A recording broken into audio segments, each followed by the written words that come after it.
Hey guys, Savannah Bell here with My Massage World. And this week I thought we'd talk about something we all have to deal with at some point in our massage careers, difficult clients.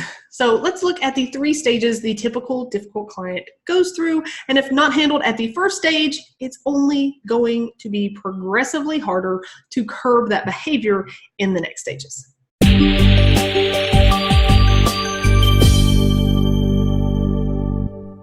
Hey guys, Savannah Bell here with My Massage World. And this week I thought we'd talk about something we all have to deal with at some point in our massage careers, difficult clients. So let's look at the 3 stages the typical difficult client goes through.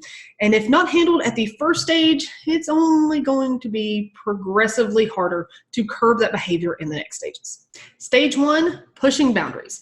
We've probably all experienced clients and even potential clients in this stage, whether they're trying to convince you to book them beyond your normal work hours, telling you to dig deeper than you're comfortable with or more than you know your body can safely handle, or even the dreaded inappropriate comments or jokes.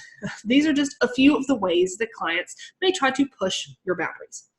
At this stage, it's very important to make your boundaries clear and do not cross them.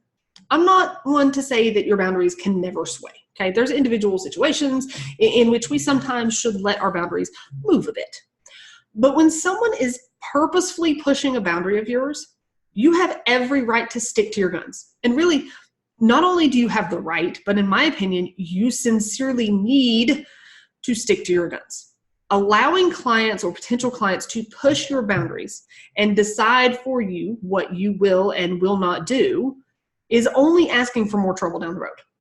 If not stopped here at stage 1, it's likely going to move on into stage 2, taking advantage.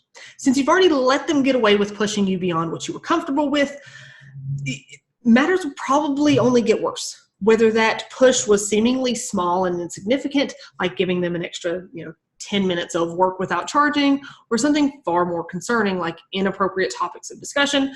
Once you've let this behavior happen, it's likely that they'll enter into this second stage where they begin to take advantage of that pushed boundary. So did you book them according to their schedule and compromise your own? Now they may take advantage because you did it once. Surely you can do it again. They promise to be loyal or refer people or whatever, so you may think it's worth it. But do you really want clients who are going to take advantage of you like this? Do you really want to keep allowing them to push you over and over again until you've compromised your own integrity and now you feel obligated no matter what your boundaries are supposed to be? If a client has gotten to this point, you absolutely have to stop allowing the behavior. You train clients how to treat you, and if you allow them to take advantage, they will continue to do so. If you don't curb it by stage 2, here comes stage 3, entitlement. Now that they see they can get whatever they want, they'll feel entitled to it. They'll assume that they can request anything and get it. I've known one therapist who allowed a client to slowly push to the point that eventually her 1-hour session ran for 3 hours when you included that she ordered a pizza and just hung out in the treatment room, dumping all her stress on this poor therapist before the massage would even start.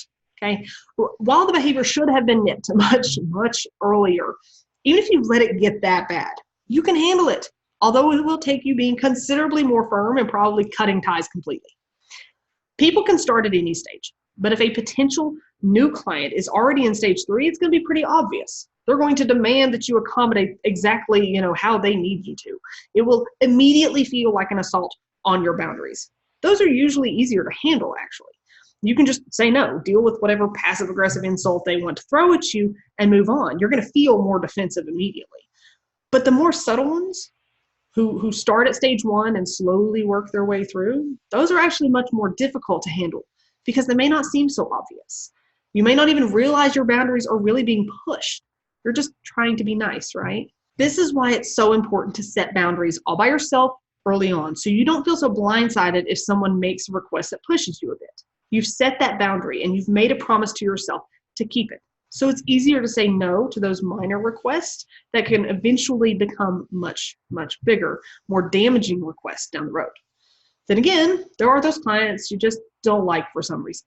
Sometimes they just drain your energy. Sometimes their personality isn't a good fit. Whatever it is that makes you just not like to work with them, You don't have to justify it. Simply send them to another therapist. You can be honest and say that you're not meshing and that you think they would do better with this particular other therapist down the road. Or you can be more passive about it and just stop having appointments available for them, whatever.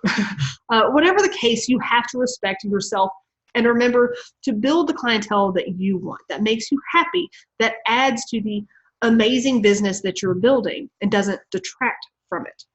Remember, this is your business and you have to build something you love. If you're dreading going into work every time you see a particular client's name on the schedule, you probably need to show them the door. And if you're looking for some more realistic help in marketing, getting more clients, and growing your massage practice, join our membership program full of business classes and lessons and tons of done-for-you marketing content like graphics and stock photos, promotional videos, and more to help you grow your practice fast. It's just $39 a month with no contract. You can check out more on what's included and see examples of everything on our website at mymassageworld.com. And be sure to like us on Facebook, join our free Facebook group, and subscribe to us on YouTube. There's a new video every week.